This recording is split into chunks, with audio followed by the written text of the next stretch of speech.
നവാസ്, ഇപ്പോൾ അരുണിന് മറുപടി നൽകാം. അതോടൊപ്പം തന്നെ ഈ തരത്തിൽ പ്രകോപിപ്പിച്ചിട്ടാണോ ഒരു സ്ഥാനാർത്ഥിയെ അവിടേക്ക് വരുത്തേണ്ടത് എന്നൊരു ചോദ്യമുണ്ടല്ലോ. സ്വരാജ് അല്ലെങ്കിൽ സ്വതന്ത്രൻ, അത് പാർട്ടികളുടെ തീരുമാനമാണ് ആരെ നിർത്തണം എന്നുള്ളത്. അപ്പോൾ അങ്ങനെ ഒരു ആലോചന അവർ നടത്തുന്നു. അവർ വൈകുന്നതിന് നിങ്ങൾക്ക് പരിഹാസമൊക്കെ ഉണ്ടാകും, അത് രാഷ്ട്രീയമായി മുന്നോട്ട് വയ്ക്കാം. പക്ഷേ ഒരു വെല്ലുവിളി സ്വഭാവത്തിൽ ആ പ്രതികരണം മാറിയിട്ടുണ്ടോ? ഇപ്പോൾ ആത്മവിശ്വാസം അഹങ്കാരത്തിന്റെ രൂപത്തിലേക്ക് മാറുമ്പോൾ അത് ജനം അംഗീകരിക്കില്ല. ആ രൂപത്തിലുള്ളൊരു പ്രതികരണമാണോ നിങ്ങളുടെ യുവ നേതാക്കളിൽ നിന്ന് വന്നത്? ലീഗിൽ നിന്ന് എന്ന് ഞാൻ പറയുന്നില്ല, പൊതു UDF-ൽ നിന്ന് എന്ന് ഞാൻ പറയുന്നു. അല്ല, എനിക്ക് അരുൺകുമാറിൻ്റെ സംസാരം കേട്ടപ്പോൾ ചിരിയാണ് തോന്നിയത്. എനിക്ക് മാത്രമാവില്ല, കേരളത്തിൽ ഇത് കേരള രാഷ്ട്രീയം നിരീക്ഷിക്കുന്ന ആർക്കും അങ്ങനെ തോന്നുന്നു. കാരണം ധിക്കാരം, ഭീഷണി, അതുപോലെ തന്നെ അത്തരത്തിലുള്ള പെരുമാറ്റത്തിനുള്ള മറുപടിയാണ് ഞങ്ങളുടെ സ്ഥാനാർത്ഥിയുടെ വരവ് എന്നാണ്. സ്മൃതി പിതൃശൂന്യ മാധ്യമ പ്രവർത്തനം എന്ന വാചകം മലയാളി പരിചയിച്ചത് ഏത് നാവിൽ നിന്നാണ്? നമുക്കറിയാലോ. അത് ക്യാപിറ്റൽ പണിഷ്മെൻറ്റ് ചെയ്യണമെന്ന് പറഞ്ഞത് ആരാണ്?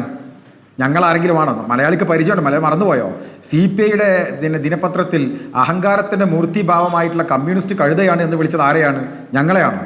UDF അല്ലല്ലോ, അത് LDF ആയിരുന്നില്ലേ? CPI മുന്നണിയിലായിരുന്നില്ലേ?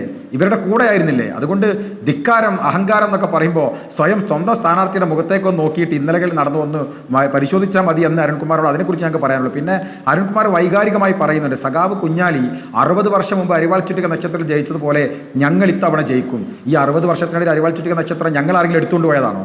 നിങ്ങളുടെ ചിഹ്നം നിങ്ങളുടെ വക്കലുണ്ടായിരുന്നില്ലേ? നിങ്ങൾ സ്വതന്ത്ര സ്ഥാനാർത്ഥികളെ പരീക്ഷിച്ച് ഞങ്ങളെ കുഴപ്പമാണോ? അതുകൊണ്ട് അത്തരം പരിഹാസമായ വാചകങ്ങളൊക്കെ ഒഴിവാക്കാം. ഞാനിപ്പോൾ വളരെ ആധികാരികമായൊരു സാധനം പറയട്ടെ. ഇവിടെ ഇപ്പോൾ അരുൺകുമാർ സംസാരിക്കുമ്പോൾ പറഞ്ഞു, വനം വന്യജീവി പ്രശ്നം ആ മണ്ഡലത്തിൽ വലിയ ചർച്ചയാണ്. ഞങ്ങൾക്കതിൽ എന്ത് ചെയ്യാൻ കഴിയും? കേന്ദ്ര ഗവൺമെൻറ്റല്ലേ ചെയ്യേണ്ടത്, അത് ഏത് കൊച്ചു കുട്ടിക്കും അറിയുമെന്നാണ്. ഞാൻ പറയട്ടെ, ഇവരിറക്കിയിട്ടുള്ള നേരത്തെ പറഞ്ഞ പ്രോഗ്രസ് കാർഡിലെ 246-ാമത്തെ പേജ്, അധ്യായം 8, 726. ഞാനത് മുഴുവനായി വായിക്കുന്നില്ല. സ്മൃതിയുടെ കയ്യിലും അരുൺകുമാറിൻ്റെ കയ്യിലൊക്കെ ഉണ്ടാവും. ഒന്നെങ്കിൽ അരുൺകുമാർ പറഞ്ഞത് പച്ചക്കള്ളം, അതല്ലെങ്കിൽ നിങ്ങൾ ഇറക്കിയുള്ള പ്രോഗ്രസ് കാർഡിൽ പറഞ്ഞത് പച്ചക്കള്ളം. ഏതാണ് കള്ളമെന്ന് അരുൺകുമാർ പറഞ്ഞാൽ മതി. ഇതിൽ പറയാണ്, ഞങ്ങൾ കേരള ഗവൺമെൻറ് ഡിജിറ്റൽ സെൻസറിങ് വാളുകൾ ഉണ്ടാക്കും, അത് സെൻട്രൽ ഗവൺമെൻറ് ചെയ്യണം, ഞങ്ങൾക്ക് ചെയ്യാൻ കഴിയില്ല എന്നല്ലേ കുറച്ചു മുമ്പേ അരുൺകുമാർ പറഞ്ഞത്. പക്ഷേ നിങ്ങളുടെ പ്രോഗ്രസ് റിപ്പോർട്ട് പറയാണ് ഞങ്ങളത് ഉണ്ടാക്കും. മാത്രമാണോ? ക്യാമറ ട്രാപ്പ് ഞങ്ങൾ ഉണ്ടാക്കും, എനിമൽ അലേർട്ട് സിസ്റ്റം ഞങ്ങൾ ഉണ്ടാക്കും, ഇവിടെ സോളാർ ഫെൻസിങ് ഞങ്ങൾ നടത്തും, മിഷൻ 2024 അത് ഫെൻസിങ് മിഷനായി ഞങ്ങൾ അവതരിപ്പിക്കും എന്ന് എഴുതി വെച്ചത് നിങ്ങളാണ്. എന്നിട്ട് അതേ ഗവൺമെൻറ് പ്രതിനിധി വന്നിട്ട് പറയാണ് ഞങ്ങൾക്കിതിൽ എന്ത് ചെയ്യാൻ കഴിയും? ഞങ്ങൾക്കിതിൽ ഒന്നും ചെയ്യാൻ കഴിയില്ല, അതൊക്കെ സെൻട്രൽ ഗവൺമെൻറ് ചെയ്യേണ്ടല്ലേ. ജനങ്ങളെ ഇങ്ങനെ വിഡ്ഢികളാക്കരുത് അരുൺകുമാർ. അങ്ങ് പറയുന്നത് ഒന്നെങ്കിൽ കളവ്, അല്ല അങ്ങ് സത്യമാണോ പറയുന്നത്? നിങ്ങളുടെ പ്രോഗ്രസ് കാർഡ് പറയുന്നത് കളവ്. ഒരു കാര്യം ഉറപ്പാണ്, പ്രോഗ്രസ് കാർഡ് പറയുന്നത് പൂർണ്ണമായി കളവാണ് എന്ന കാര്യത്തിൽ ഞങ്ങൾക്കൊരു തർക്കമില്ല.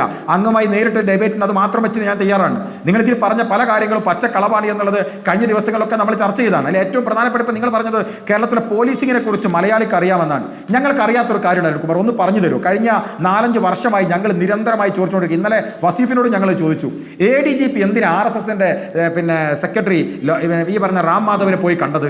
മലയാളിക്ക് അറിയാത്തൊരു കാര്യമാണ്. കേരളത്തിലൊരു MLA ഇല്ല, ആ സമയത്ത് കേരളത്തിലൊരു MP ഇല്ല, ഒരു MLAയും MP ഇല്ല, കേരളത്തിൻ്റെ ഭരണത്തിൻ്റെ ഭാഗമല്ല. ആഭ്യന്തര വകുപ്പിൻ്റെ ചുമതലയുള്ള ലോ ആൻഡ് ഓർഡർ ചുമതലയുള്ള ഈ ADGP അജിത് കുമാർ എന്തിനാണ് RSSന്റെ നേതാവ് റാം മാധവനെ കണ്ടത്? അതും തൃശ്ശൂരിൽ, കേരളത്തിൽ വെച്ച് തൃശ്ശൂർ തെരഞ്ഞെടുപ്പിന് തൊട്ട് മുൻപേ എന്തിന് കണ്ടതാണ്? ഉത്തരം കിട്ടാത്തൊരു ചോദ്യമാണ്. ഒന്ന് പറഞ്ഞു തന്നാൽ കൊള്ളാം. മാത്രമല്ല നമുക്കറിയാലോ, ദത്താത്രേയ വസമല്ലേ RSSന്റെ സെക്രട്ടറി വന്ന സമയത്ത്, RSSന്റെ സെക്രട്ടറി വന്നപ്പോഴും ഈ പറയുന്ന ADGP പോയി കണ്ടു. അപ്പോഴും നമ്മൾ പറഞ്ഞു എന്തോ കുഴപ്പമുണ്ട്, നിങ്ങളൊന്ന് പരിശോധിക്കുന്നത്. നിങ്ങൾ പറയുന്നത് എന്താ? നിങ്ങളിപ്പോഴും പറയുന്ന പോലീസിൽ ഒരു പ്രശ്നമില്ല. നിങ്ങൾ ഇപ്പം ഞങ്ങൾ UDF-ഉം അതുപോലെ തന്നെ ഈ പറയുന്ന അൻവറും ഒക്കെ ഞങ്ങൾ ആരോപണം ഉന്നയിക്കുന്നത് മുൻകൂട്ടി തയ്യാറാക്കി ആരോപണം ഉന്നയിച്ചതാണ് എന്നാണല്ലോ നിങ്ങൾ പറയുന്നത്. ആനി രാജ പറഞ്ഞല്ലോ കേരളത്തിന്റെ പോലീസിനകത്ത് RSS പിടിമുറുക്കുന്നു, തിരുവനന്തപുരത്ത് വിവേകാനന്ദ കേന്ദ്രത്തിൽ വെച്ചുകൊണ്ട് യോഗം നടക്കുന്നു എന്ന് പറഞ്ഞത് ആനി രാജയല്ലേ? ആനി രാജ CPI-യുടെ നേതാവല്ലേ? അൻവറിന്റെ പാർട്ടിയാണോ? ഞങ്ങളുടെ പാർട്ടിയാണോ? UDF ആണോ? നിങ്ങൾ പറയുന്ന പച്ചക്കള്ളമല്ല അരുൺകുമാർ. ഇനി ആനി രാജനെ നിങ്ങൾ തള്ളിക്കോ. കൈരളി ചാനൽ നിങ്ങളുടെ ചാനലല്ലേ? കൈരളി ചാനലിൽ ആദ്യമായി പറഞ്ഞ് തത്വമസി വാട്സപ്പ് ഗ്രൂപ്പ് ഉണ്ട്, 29 അംഗ കേരളത്തിലെ ഉന്നത പോലീസ് ഉദ്യോഗസ്ഥന്മാർ സ്വകാര്യ യോഗം നടന്നു എന്ന് ഒന്ന് ബ്രേക്കിംഗ് ന്യൂസ് നൽകിയത് ആരാ? ഈ റിപ്പോർട്ടർ ചാനലാണോ? അല്ലല്ലോ, നിങ്ങളുടെ പാർട്ടി ചാനൽ കൈരളി അല്ലേ? എന്നിട്ട് ഞങ്ങൾ ഉന്നയിച്ചത് ആരോപണമാണ് എന്ന് നിങ്ങൾ പറഞ്ഞു വെക്കണം. ഞാനൊരു കാര്യം വളരെ കൃത്യമായി പറയാം അരുൺകുമാർ. കേരളത്തിന്റെ പോലീസുമായി ബന്ധപ്പെട്ട് ഇത് മലപ്പുറം ജില്ലയിലെ തെരഞ്ഞെടുപ്പ് നടക്കുന്നത്. മലപ്പുറം ജില്ലയിലെ SP ഉണ്ടായിരുന്നു സുജിത് കുമാർ. ആ സുജിത് ദാസ് നടത്തിയ പ്രവർത്തനങ്ങൾ ഞങ്ങൾക്കറിയാം, ഞങ്ങൾ അനുഭവിച്ചവരാണ്. നിലമ്പൂർ മലപ്പുറത്താണ്, ഞങ്ങൾ നിരന്തരമായി അനുഭവിച്ചതാണ്. അതിനെക്കുറിച്ച് ഞങ്ങൾ വിളിച്ചു പറഞ്ഞപ്പോൾ മലപ്പുറത്തുകാർ തീവ്രവാദികൾ, മലപ്പുറത്തുകാർ സ്വർണ്ണക്കള്ളക്കടത്തുകാർ, മലപ്പുറത്തുകാർ കഞ്ചാവ് കേസിലെ പ്രതികൾ, മലപ്പുറത്തുകാർ ഇവിടുത്തെ സകല തെമ്മാടിത്തരത്തിന് നേതൃത്വം കൊടുക്കുന്നവർ എന്ന് പറഞ്ഞ നിങ്ങളായിരുന്നില്ലേ? ഇവിടുത്തെ ഹിന്ദു ദിനപത്രത്തിന് അഭിമുഖം കൊടുത്തിട്ട് എഴുതി വെച്ച് നിങ്ങളുടെ മുഖ്യമന്ത്രി ആയിരുന്നില്ലേ? അതിനെല്ലാം തിരിച്ചെഴുതിയ തെരഞ്ഞെടുപ്പാണ് ശ്രീ അരുൺകുമാർ. ഇത് നിങ്ങൾ പറയുന്ന നുണയും നിങ്ങൾ എഴുതി വെക്കപ്പെട്ട നുണയും നിങ്ങൾ പറയുന്നതും എഴുതി വെച്ചതും തമ്മിൽ എന്തെങ്കിലും ബന്ധം വേണ്ടേ? അതെങ്ങനെ പരസ്പര വ്യത്യാസം ഉണ്ടാകും? എനിക്ക് മനസ്സിലാകുന്നില്ല. നിങ്ങൾ എഴുതി വെച്ച പ്രോഗ്രസ് കാർഡും താങ്കൾ പറയുന്ന തമ്മിൽ പരസ്പര വിരുദ്ധമാകുന്നത് പരസ്പര കള്ളമാണ് പറയുന്നത്. നിങ്ങൾക്ക് പോലും ബോധ്യമുണ്ട്, നിങ്ങൾക്ക് പോലും അറിയില്ല എന്തൊക്കെ ഞങ്ങൾ എഴുതി വെച്ചതെന്ന്.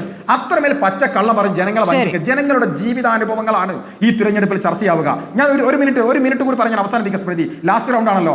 ജനങ്ങളുടെ ജീവിതാനുഭവം ഉണ്ട്.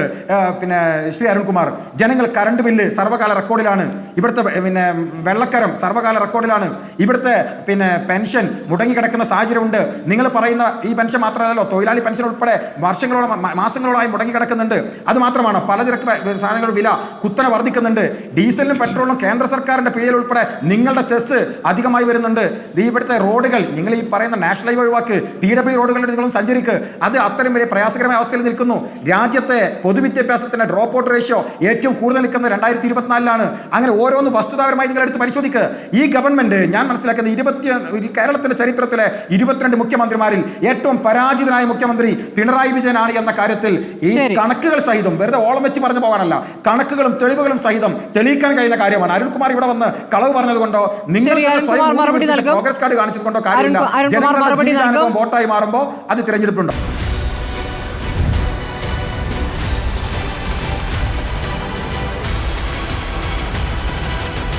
ഡിബേറ്റ് വിത്ത് സ്മൃതി പരുത്തിക്കാട്.